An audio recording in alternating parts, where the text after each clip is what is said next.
So I'd like to talk to you about the Great Lakes Airlines and their new schedule for Prescott. They're amping up, it sounds like. Yes.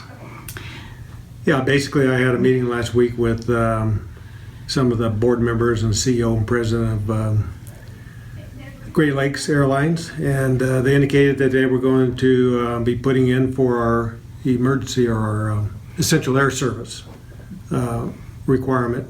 And this year it's been offered between Prescott and LA, or LAX, the airport there. And they said that they were going to improve their flight schedule. They were going to actually station 3 aircraft here, so they would have 2 available to fly at all times and a maintenance backup. And they were going to go from 2 flights up to 4 flights a day, one way going to LA and of course coming back. They're looking at trying to get some of the pilots here in town that are retired but still want to fly, but don't want to fly, you know, on an airline schedule anymore, like where you would fly and you'd go RON and then go someplace else and finally get back home 2-3 days later or something. We have a lot of pilots here that have retired and would like to continue flying, but they want to come home every night. And they only want to work maybe 10 days, you know, a month.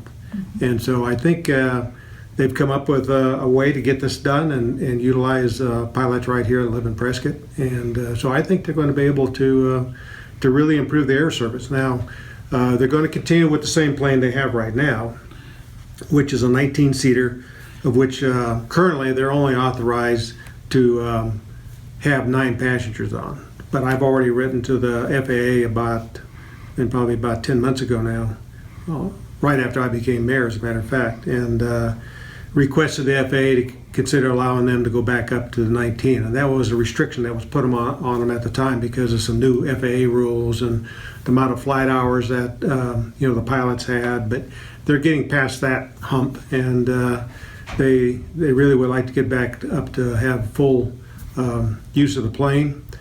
And if we can get the passenger ratio up, the passenger carry miles to LA and back, then they will bring in a larger plane that's a 30, I think it's a 30, either 30 or 39 seat plane that would have a flight attendant on board and also have a bathroom.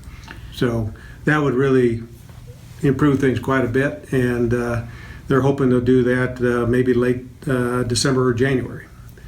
And as you know, we're doing a survey right now with Embry-Riddle, where we're trying to find out, you know, from the community what they want in the way of commercial air service, what kind of destinations they would like to go to out of the Phoenix, and hopefully at some point we can pair up the survey and what Great Lakes is doing for us, and it would be part of that flight pattern or the flight requirements that the local community would like to be able to partake in and have as a destination airport. So this sounds like it's a huge win for the community and Prescott in specific. I think it is. Obviously, essential air service means that we're underserved in this area, and while it provides us with greater capability, because actually what the government does is it pays a subsidy to the airline to provide the service in here. And last year, you know, they had $2.6 million in subsidy available to them. They only carried enough passengers to get 1/3 of the subsidy, and they would like to be able to ramp that up. And the only way they can do it is increase their air service, and that's what they're doing. And they'll start on 1 November. So it also sounds like Great Lakes is being very responsive in working with the community, and kind of thinking outside the box a little bit in how they serve this area. And so it sounds like more good things are on the way. Well, definitely with the essential air service. Now, they still will continue flights to Phoenix, but of course the problem at Phoenix is they go into Terminal 2, so a person would have to get their bag, go down to 3 or 4, whatever terminal they're flying out of, go back through security again, and you know, they understand that that's an issue. But right now, Sky Harbor is planning to shut down Terminal 2 and demolish it, and they're only going to go with Terminal 3 and 4 because of the consolidation of airlines. I think right now American and US Air have joined as a single airline. They don't need the number of gates they used to have. So it looks like there's, due to the contraction of the air service in Phoenix, at some point, Great Lakes would be able to go into 3 or 4, and then you wouldn't have that problem they have right now with Terminal 2. And I think you would then start seeing improved passenger miles or passenger load going into Phoenix and back. And right now, we have I've been told about 80 to 90,000 people a year go down to Sky Harbor on the shuttle. And, I don't know how many people drive, but a lot of people drive because they just don't want to take the shuttle. And so when you look at it all together, there's some great opportunity there for Great Lakes if they can improve their where they go into down in Phoenix. And of course, too, there's a new bus service that'll be opening up sometime in October, to go from Prescott to Phoenix. And so that's another opportunity that people in Prescott have. Yes. I'm not sure if that's going to actually go to the airport.